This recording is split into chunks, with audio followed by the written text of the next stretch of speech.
Now, understanding the MCQs, how are we going to do our MCQ questions? So usually in the section 2, there are short MCQs. They are not long MCQs. You will not see multiple choice questions written in the form of long sentences. The sentences are not very long in the choices given, and there can be 3 to 5 options given.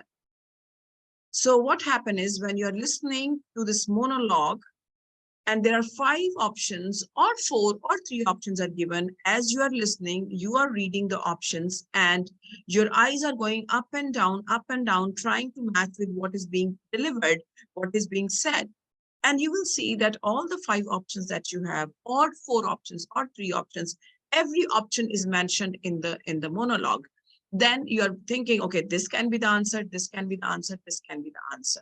And you get lost. So MCQs, the problem with MCQs is that there is a lot to read and there is a lot to listen. And if you are listening and at the same time reading so many options given and every option is being mentioned, then you are not able to get your right answer. Okay, so then what to do? Yes, you may get some right answers by chance or by great listening capacity and understanding, but there is high possibility that in multiple choice questions, your answers will go wrong. So what you are going to do is you are not going to look at your options at all when you're listening to the monologue. So how would you handle that? For example, the question is you read the question and underline the key word of the question, that what do I need to note down for this question? And cross out all the options, or maybe you do not see any options, 5 options that have been given.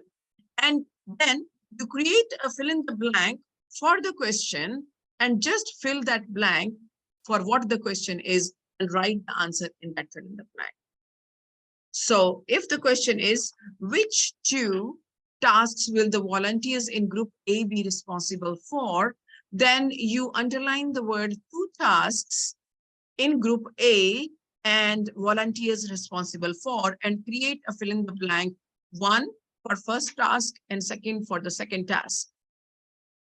And when you are listening to the monologue, just fill in the blanks without even looking at all the 5 options or 4 options or 3 options that have been given. So in multiple choice questions, the golden formula is, the power tip is that do not read the options, because when you read so many options, you are filling your brain with all the information, and then the monologue is going very fast and they are mentioning all the options, but what is the final option that they are saying regarding the question? That is where you have to concentrate on.